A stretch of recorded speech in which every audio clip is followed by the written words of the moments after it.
Hi there, and welcome to the Grief and Rebirth podcast. I'm your host, author and trauma survivor Irene Weinberg, here to encourage you wherever you are in your healing journey. In each episode, I chat with incredible grief and trauma specialists, healers, mediums, and celebs, as well as remarkable people who have inspiring healing stories to share.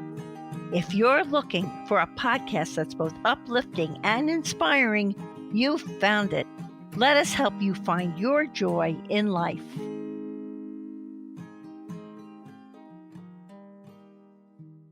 Hi, everyone. I hope this finds each of you so very well. I'm speaking to you from my studio in West Orange, New Jersey, and I could not be more delighted to have the pleasure of interviewing internationally acclaimed artist, mindset mentor, speaker, and tantric coach Riya Sokol, who is from Warsaw, Poland. Hello, everyone.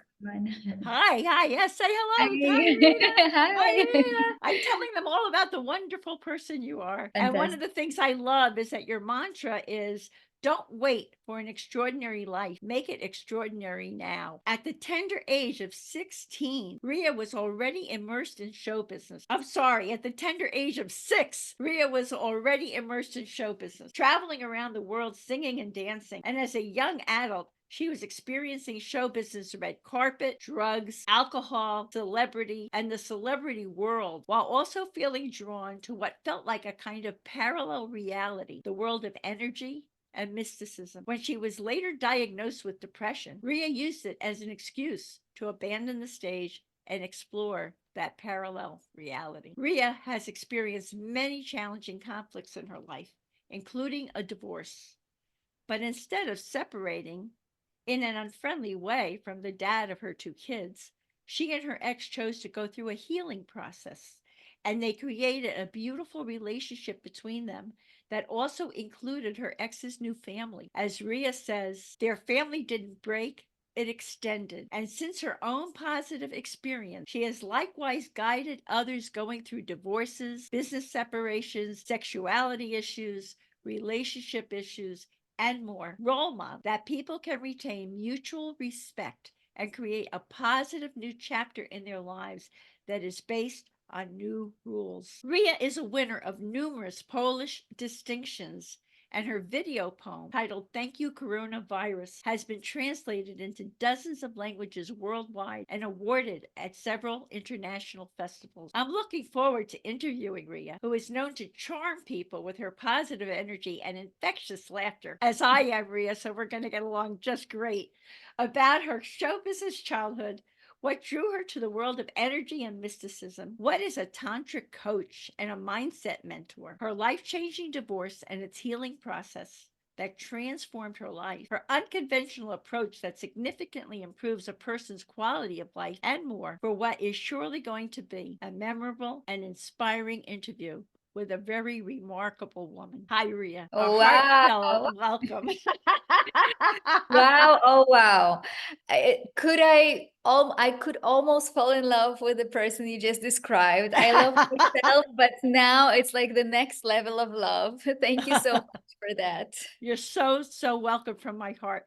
So I want everyone to get to know you like I have by learning about you, and you really are a remarkable woman. So when you were only 3 years old, your parents got divorced. I want to know how that affected you, what led to your becoming immersed in show business at the tender age of 6, and what was your family life like during your childhood? Well, it shaped me. It's the first memory I remember is my parents' divorce, and it shaped me, and the arguments that they had shaped me, and abandonment that my dad kind of gave to us also shaped me. So, of course, I was struggling a lot with rejection and abandonment issues.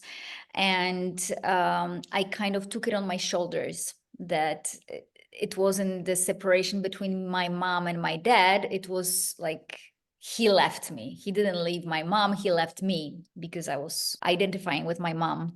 So this was and still is, I guess, the fundamentals of everything that I am, everything that I feel. It's like a filter that I've got on my skin, almost on my perception. And through so many years of healing, of therapies, of workshops, trainings and everything that I've done to my spiritual and personal growth, I definitely recognize it. So it doesn't rule my world, it doesn't rule my life. But does it disappear? No. I recently was analyzing that a friend of mine didn't call me back, and she has a tendency to forget calling me back and texting me back. And then I feel like she read my message, she doesn't answer. And I realized it's still this little girl who is feeling rejected when someone doesn't respond. It's almost like they are not there. I'm knocking and they are not there, which was the same feeling that I had with my parents, because my dad left, but part of my mom left with him because part of her heart also left when he left. Wow. She was madly in love with him. So I did experience a lot of abandonment, because although she was there physically, she wasn't there emotionally nor mentally. So I still see these little shots where I actually realize that it's still somewhere in my system, and I still have to be aware of that. I still have to keep nourishing myself in these places. Well, that's what I call being conscious. You're so conscious now. And I'm fascinated. I want to ask you, how did you get into show business at 6 years old?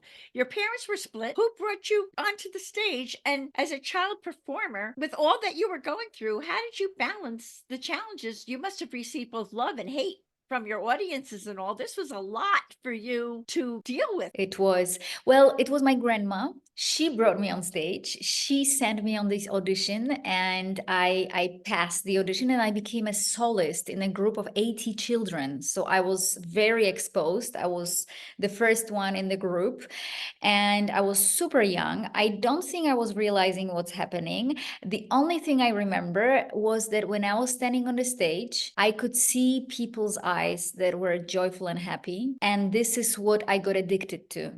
And it somehow conditioned me that when I am on the stage, people are joyful and happy. And it's almost like something that I couldn't live without. So it was this experience that I was having on a stage of feeling one with the divine. It's hard. Like, I don't think I was realizing back then what I'm experiencing, but the only thing I remember is that my life was stage and things in between. So things in between, like school, all the problems with my teachers, with my colleagues, all the problems with my parents, all the problems with my eating disorder, with sleeplessness issues, like anxiety attacks, all of that was in between me performing on a stage. So it was everything that was happening in the between. I just kept surviving because I knew when is the next time I'm getting on a stage. And that helped me stay alive and stay activated and stay in this hope that there is this purpose and I'm getting there and I'm going to be on the stage again and I'm going to be. Wow. You know, I can so relate to that, Ria, because I grew up playing the violin and I had a very tough childhood also. And I remember thinking to myself when I was on the stage and I was playing my heart out with my violin, it was a way for me to express my emotions. And it also removed me from the traumas that were sometimes waiting for me when I got home. I can so relate to this. Were you both singing and dancing at 6 years old? You were so talented. Wow, that's amazing. And your grandmother actually saved you in certain ways by bringing you to this. She did, yes. She must have been really concerned with everything that was going on for you. Tell us about some of the illnesses and traumas that led you to study psychology and brought you to the path of spiritual development. You're a multi-dimensional lady. You do a lot at the same time. And you were learning to work with energy and more. What was all, and when did you start that? Were you a teenager or a little later on down the line? I was obsessed with why am I feeling that way? I was obsessed why I'm oversensitive, why I see things that other people don't see, why I experience things and feel things that people don't experience. I was so curious about life and about our brain, about our subconscious mind and everything that surrounds me, that I just kept digging. I kept digging through reading. I kept digging through talking to my dad, who was also very obsessed with science and psychology. So I kept talking and asking people questions. And then I also, obviously, because of all of my issues that I also had with people who hated me back then, as a teenager, I already had lovers and haters. And there were people who loved me for my success, and there were people who hated me for my success. So I experienced it back then immediately. So I was dealing with a lot of stuff, and I ended up on therapy when I was 13. And you So took yourself, or your grandmother helped you get into that? Your I took parents? my no. I found a psychologist in my school, and I said I need to speak to someone who knows Good for better. you. Yeah, so I started going to psychologists, but they couldn't help me. I felt they don't like that there is something more that they don't see, that they don't get. This was my feeling. So this is why I said, okay, no one can help me. No one knows the answers to all of my questions. I'm going to go and study it myself so I can analyze and understand my own mind. This was my purpose on studying psychology. Wow. And obviously, like I found out a lot about the mechanisms. I found out a lot about conditioning and different patterns that we have as human beings, but I still knew that it's not all, that it doesn't end here. It doesn't end in this material, physical world. So after having a few spiritual experiences, that I sensed even more that, okay, I've got signs and I need to dig deeper. I ended up on the meditation retreat. I don't know, it was 20 years ago, so it was really early. And You went to India, didn't you? And to the no, the Amazon? first time it was in Thailand. Okay. It was actually in Thailand. Afterwards, I ended up in India. But the first thing was 3 weeks of not eating, like going on this very pure state of mind, of clarity, not eating, meditating, hypnosis, different yoga, different massages, different dream reading, Reiki, and all that stuff. So this is how it all started. Wow. And you were on your path to cure your anxiety and depression. You're doing all of this, and you get inspired to train as a mentor and a speaker. What inspired you? And you're so charismatic that you immediately started receiving invitations to speak. Is that what happened? Yes, but there was something in between. So I started going into spiritual world. Then I started also working with plant medicines, with tantra, with I started tasting a lot of different things because it was all about energy, all about the different dimension, all about metaphysical and energetical world. And I was just like, I knew it, all about manifestation and creation and all of that. And it almost like someone opened the door to Narnia for me, you know? And I Right. was just like, I knew something is there. But simultaneously, I was still in show business and I was very successful. But there were people who like the show business, tabloids, paparazzi going after me. I ended up in depression and clinical depression. All of my anxiety attacks just grew into the amount and intensity that I couldn't handle, and I ended up really, really ill, diagnosed with my doctor, and I decided that I'm leaving stage, I'm leaving show business. I cannot handle it. I'm not. I thought it's not my thing. Probably, maybe I got something misunderstood, and I left and I went to healing journey because I didn't want to take pills. So I decided I am going to heal myself without pills, and that was very brave idea back then, as I'm thinking about it now. But you're a gutsy girl. You're a very brave girl. If like I tell you, if I knew what I'm going to have to go through and face and confront, I think I would take pills. Seriously. It's like people who want to give birth without any help, and then all of a sudden they're saying, "Give me a shot" or something. Literally, that's exactly the thing. And I was like, as I was going through it, I was fighting for life. Like I had absolutely no life inside of me. Like energetically, it was like 1%. It was like, I'm ready to go. I have absolutely no willingness to live.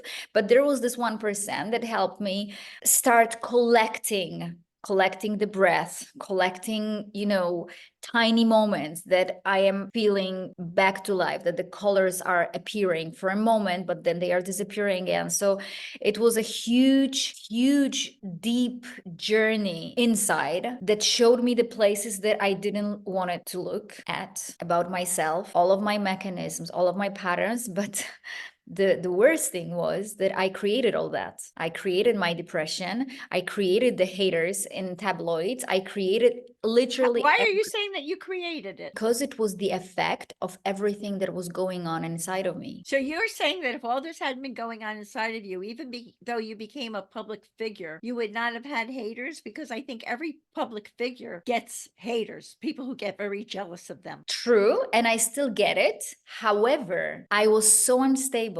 I was so shaky. I was so feeling not good enough. And I was still in the place that I have to prove something, that I have to deserve something, that I have to be something for others and please them so they love me. So even though I was successful, it was still coming from a place of lack, coming from a place of feeling small girl that is rejected and abandoned. It was so still it hit on all your wounds and you felt rejected instead of understanding that the haters were coming from their problem. You took it as a personal thing. Exactly. And I wasn't paying attention to people who loved me. I only saw those who hated me. This is why I say I created it, because my focus was on those who hated me. I was like, yeah, you love me, but they hate me. They Right. don't like me. What do I do so they like me? How do I behave? How do I dress? What do I sing? What do I say? It was my drive. This is how I created this insanity. Right. This And this brings me to knowing, and we'll talk about this, about how you're a mindset coach, because obviously that was a mindset that was very toxic for you. So,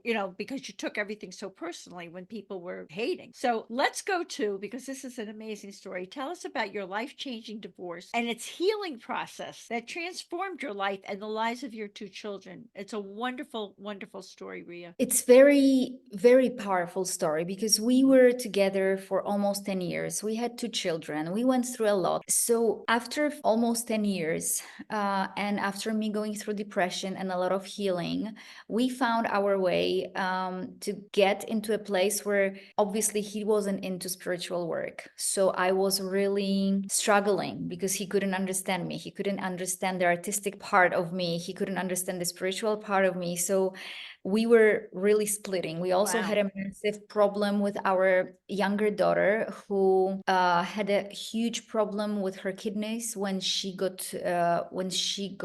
I got birth to her. We almost died, both of us. So we had very, very strong spiritual, but very, very unpleasant experience.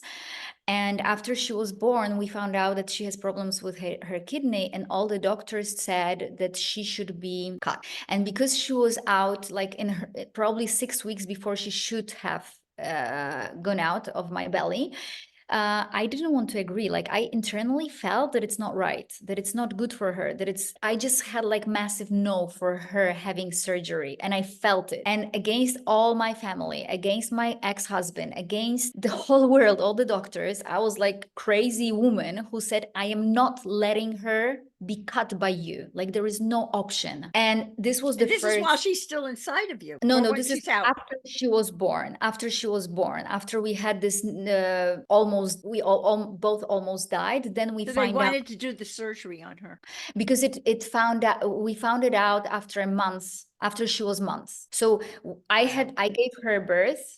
She was very, very small. And then after a month, they checked her and they said there was a problem with the kidney. We have to cut her. And I said, no. And this created a huge breakdown between me and my ex-husband. It was the first step, but I saved her. For 1 year, I took her to bioenergetics doctor who was saving her life basically for 1 year. Every single day I was going to the session and he was helping her energetically and he healed her. And after a year, she is fine. Now she's 13. She's absolutely fine without the surgery. So everything worked out perfectly, but there was this breakdown between us, and we managed to come together. But I went deeply into spirituality. He didn't want to go there.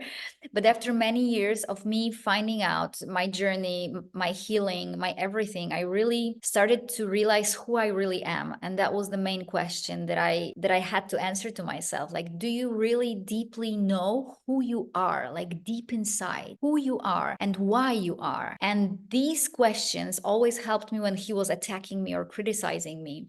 And at some point, he went on spiritual path as well, because he told me, like, I was so resentful because I didn't believe you and I didn't believe all that. But once I started seeing you so committed, so dedicated, so confident, and in your own power, that convinced me. Not your words, not your opinion. It was you who really transformed, and I could see it right in front of my face. So that brought him also to spirituality. And after we both were in spirituality, we realized that we are more like brother and sister rather than friend, than the partners. And this is when we decided to separate, but it was really difficult because there was a lot of emotions. There was a lot of things to go through. And he had another woman already, so that broke my heart. He did many things that really broke my heart, and it was super difficult, but I kept this vision. I held the vision of having the best possible relationship with him, because I didn't want to experience, for my children to experience what I've experienced. And this is when my trauma from childhood helped, of course. Like, it was like, I am never letting this to happen. Even if he's going to hate me for the rest of his days, I'm going to still be loving him in this, parenting way. Like, I'm going to respect him.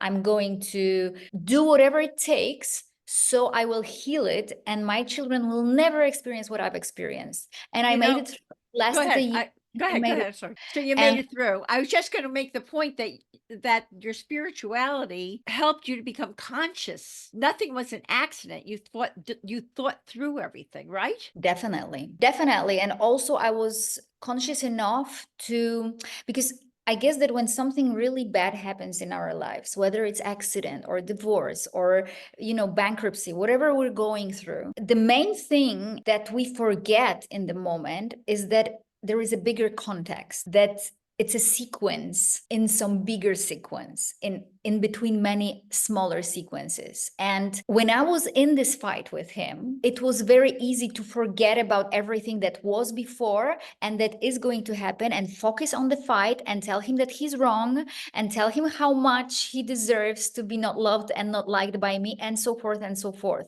But because, first of all, I respected with all my heart my love that I had with him, because we loved each other once. Like, we had beautiful love. It's beautiful. Second of all, I remembered our children. That was the result of this love.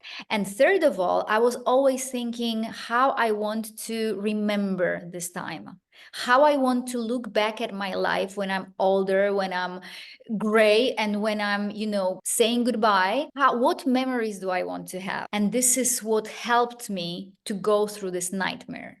That's amazing. And I am so with you about that, because as we become conscious, it really changes our lives as we wake up. And I really want to tell people, you're a tantric coach. So, and that's aligned with the ancient practices I know in India, Tibet, and parts of Asia. Can you explain, if someone were to come to you for your tantric coaching, what is that about? What would they gain from that? Well, it definitely depends on what is the issue, or what is the area of expansion that they want to experience or upgrade.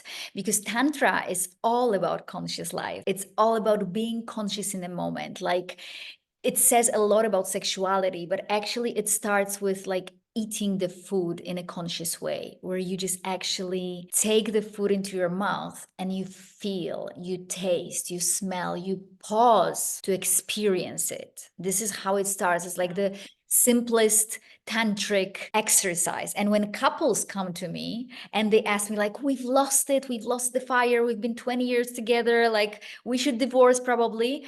And we start with these tiny things, like, start with the meal together, where you actually only focus on the meal and slow down, put the music on, put the candles on. This is where it starts. This is something that brings back the sparkle, the awe of life, the kind of curiosity and innocence as well, because we get back to when we were children and we're eating with our hands and we were playing with it and we were so joyful about it. So it really reminds us and wakes us up. And then we bring this conscious mind, this conscious choices to every area of our lives. We can take it anywhere, in our work, in the conversation, in making money, in making relationships, in making projects, like everywhere.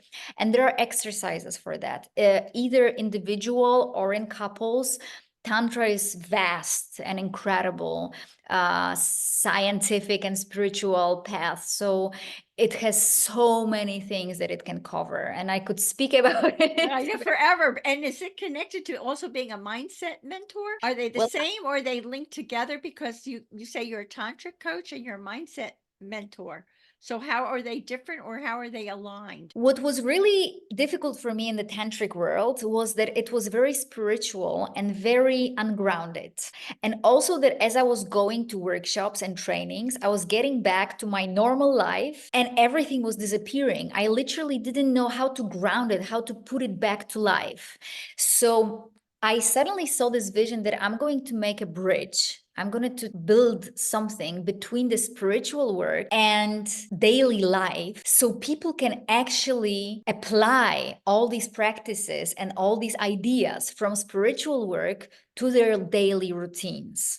So this is how I became mindset tantric coach, because I'm taking all the spiritual tools, but I'm inviting people in a way that is more digestive. I don't know how to say that. It's not so woo. It's more like, okay, like we can really make it. I teach businessmen. I teach people who are multimillionaires, who are, doing all kinds of stuff. It's not people who are running around with feathers in their hair. You know what I mean? It's Yeah. like, They're it's not like, into it's not the woo-woo. Some of them are very grounded. I so understand that totally. this is how I became a speaker. I still sing, but I became a speaker because I'm talking about it. I do the storytelling. I base everything on my own timeline, and I bring the spirituality in the way that is accessible for people. That's beautiful. And how do you advise people to change the perspective that supports them and their nervous systems while they're going through big shifts in their lives, Ria? Because there are a lot of people listening to this podcast who are going through big shifts in their lives. So how do you advise people to be able to handle that? Well, one of the biggest things that I could say is to always remember that it's not over. That it's like if something big happens just now, you can look at it as the end or as the beginning. In my life, every time there was some kind of storm, it was always followed by something extraordinary. Some dream that came true, some surprise from life, something magnificent. So this is what also still helps me when I struggle. I remember that it's always right. The storm is always right before the most beautiful sunrise and sunset, always. And this is something that helps me. I definitely also recommend I recorded quotes. You can find it on YouTube, where you can reprogram your mind with listening to them, and they help you navigate your own thoughts. So there are 12 quotes. You can listen to them on Spotify, on YouTube. They are all in Polish and in English. So it's something that really helped me stabilize my own mind and my own thoughts. This is also another way to regulate your nervous system and support yourself. And definitely surround yourself with energy healers, therapy, friends who understand you, who support you, and give yourself like really a lot of love. Allow yourself to receive the support and receive the love. Give yourself permission to let others help you also, right? Please explain to people how operating from a point of possibility can improve a person's quality of life. I think some of what you do is to help people get through their issues, but you also provide them with great hope. And you're a wonderful role model for that. So would you agree with that? Yes, And because I studied a lot about quantum energetics. and about quantum field and how we create things, how we manifest, and about our subconscious mind that is also like the main creator of everything. So in quantum field, it's literally like a huge shop. Like, I don't know what, I can't remember what shopping markets you have there, like a huge, massive shop where you can find literally everywhere, like food, grocery, jackets, like everything. You can find everything there. It's already there. You're just coming, taking, buying, and getting out with it. So this is exactly how quantum field looks like. Everything is there. All your dreams, all your nightmares, all your stories, like everything that you can imagine is there. So now the whole idea and the whole point of our lives is to how to find the right shelf where this exact thing is that we want to experience, that we want to have in our lives. And this is what I call is like the possibility, because quantum field is huge, one huge possibility. Every possibility is there. So you help people to identify, to find that shelf and to identify. And to become an energetic match for that. That's beautiful. And I also want to ask you, because healing often involves going to therapy and removing blockages. But you went to therapy and you really turned more towards the spiritual, to the energetic healing. So could you describe your unconventional approach that guides a person? Is it about choosing that shelf? Is it about choosing that possibility? Is there more that guides a person to choose what they want to create it? So a person comes to you and says, "Oh, I want a loving relationship. What do I do, Riya? I want to make money. What do I do?" How do you help them to do that? Well, I definitely help them to see that it's possible, first of all, because this is the main thing. People don't have money or beautiful relationship because they don't realize that it's possible. That's the first thing. That's the first blockage. Then on the way, it's almost like you're walking through these how do you call them? Lines like in between in the shop, and you're looking for it, and then you're looking for, let's say you're looking for a mayonnaise, but suddenly you see, I don't know, the corn, and you start focusing on the corn, you start talking about the corn, and you get distracted. So that's a second thing. We get distracted. And why we get distracted? We often get distracted because of our trauma, because of our lack of focus, because of our lack of consciousness, because of different wounds and different problems that we have. So this is how we recognize what it is, and this is how we remove them. And sometimes there is the help of someone who is taking care of, I don't know, trauma. So let's say it's a trauma therapist. We need to visit that person. But the thing with therapy is that, for example, I got stuck in it. So I was constantly on therapy, and I was constantly digging and analyzing and improving myself and fixing myself and looking for the problem and fixing the problem. And it was like never-ending story. So how I navigate people is we get into our dream. Like, what is your dream? What is your dream life? Like, focus on what is your dream life, and don't take anything that is a little bit less than that. If it's anything less than that, we keep walking, we keep exploring, we keep growing, we keep traveling internally, we keep dreaming until it happens. And whatever happens on the way, it's fine, because on the way there are things. Sometimes it's a lot of things, sometimes it's not so many things, but there are things. So I help people to get through this journey. Fine. What if a person says to you, "Okay, you've helped me identify all this stuff, but it's not happening fast enough. It's not working. It didn't happen yesterday yet." How do you help them with that? I do something that is called like a time traveling. So I work with people mindset around time and how time is an illusion. So this is one of the main things I do before we even start. So then they understand that it didn't happen yet. It's only your illusion that it didn't happen yet. Because when you close your eyes, you imagine it, and here it is, it happened, and you feel like it did. So it's like we can discuss about it, if it happened or not. So we navigated with play with that. And once the person, with all my exercises and practices that I recommend, the person clicks, something clicks in your mind, and you get to realize, I get it now. And then there is no talking about time anymore. You know, I love that because I think I struggle with time on this planet all the time. And Yeah. sometimes I comfort myself and say, this is just here, but it's really not a reality in a lot of ways. Tell us what would you say to someone about the importance of healing? Why should people go through all this? Most people are walking around struggling, as you know, suffering with whatever has happened to them. Why? And it's not easy to heal.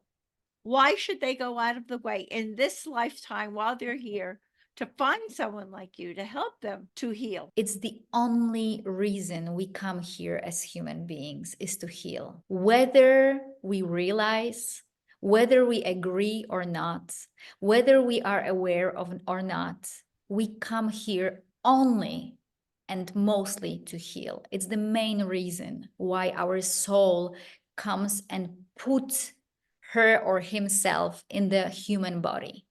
So it doesn't matter if you believe it or not, you are still on a healing journey. And it's up to you how aware of that you're going to choose to know that, but you're still healing. And it's up to you how deeply you're going to heal. And it's up to you whether you're going to fight it or not. So it's about evolving. It's about healing so that you can evolve to higher vibrations and get more out of your life. Would you agree with that? Exactly. I totally agree with that. And from the healing journey, we start to realize that we create everything, that our thoughts create everything, that our reactions create everything, that there is this whole time illusion, there is this whole matrix illusion, that there is the subconscious mind that is driving everything. Like, this is where you find it out, but it requires some dedication, and it requires kind of surrendering to the healing. Like, you are being healed anyway. Will you be willing to surrender to that? Right. I also see it as a way some people have their pain and trauma and they pass it on to others. And it's a way to stop that, where you change the legacy. You can have you by healing yourself, you can actually help others in your orbit because you change. And then maybe you become a light to them of the possibility. Absolutely. I can see it in my own world. I had a massive issues with my family, with my mom, with my grandma, with my aunts. Like, this was massive struggle. And after I started changing, everything changed. Everyone changed. Everyone is healing when you're healing, because everything is a manifestation of your subconscious mind. So of course, when you heal yourself, of course, everything around you starts to change and heal as well. Yeah, it's beautiful. I've experienced that too, Ria. And I would also like you to tell everyone about your online offerings. I know you have one-on-one mentoring, you have group coaching, and you work with your clients so that they can learn that they're capable of creating the life they dream of. Let it go. Tell us all about everything that you offer, Ria. Well, the best of me is on the stage. This is like undiscussable. So I love performing on a stage. I entwine me talking, singing, sometimes even dancing, to express, to show, to bring the emotions in people, to bring the memories, to open their heart. I do it in the best way on the stage. I also do programs that are online. I also do the mentoring, because there are people who just want to be around the energy of mine. They want to know more. And then we create containers that I'm just accessible for them, for all the questions, all the goals, all the dreams, all the problems and struggles. So I am available. And of course, as I'm becoming more and more famous, I have more and more time for that. But it's always like, my biggest dream is to make people as joyful about themselves and their lives as I am, and to earn as much money or even more as I am. I want people to never have to struggle like I had to struggle. This was my prayer when I was very ill. I promised to God that if I'm going to get through it, I'm going to announce it to the whole world, how to become joyful, how to get out of depression or anxiety attacks or any other struggles that people go through. And now I'm committed. I promised to God, and now I'm committed.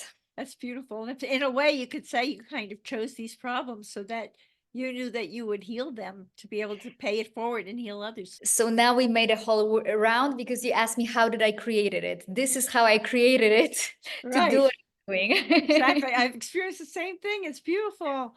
And I want to know the Riya Sokol tip for finding joy in life. You don't find joy, you create joy. If you don't feel it, you create it. You make an excuse to feel it. You provoke an event to feel it and to prove it to yourself. This is how you become powerful and realizing that you are the creator, even of joy. That's beautiful, Riya. And also, I want everyone to know that we will have links to all of Riya's information and sites so that you can get online and sign up for her offerings also. You know, Riya, I fell in love with you when I read your mantra.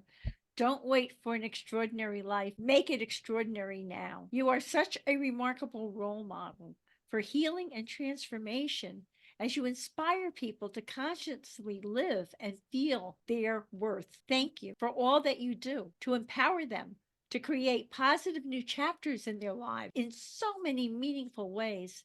And I thank you from my heart for this very special and very enlightening interview. And here's a loving reminder, everyone, that you can see the show notes and all Grief and Rebirth podcast episodes on ireneweinberg.com. And make sure to follow us and like us at social at Irene S. Weinberg on Instagram, Facebook, and wherever you get your podcasts, especially YouTube, as I like to say, to be continued. Thank you again, Riya. It's Thank been you. wonderful. Thank you so much. You are like an angel, you realize that? Like it was just such a delight to be here. Thank you so much. Oh, that means so much to me, Riya. Thank you so very, very much. And like I like to say, many blessings. Bye for now. And to be continued. Thank you. Thank you.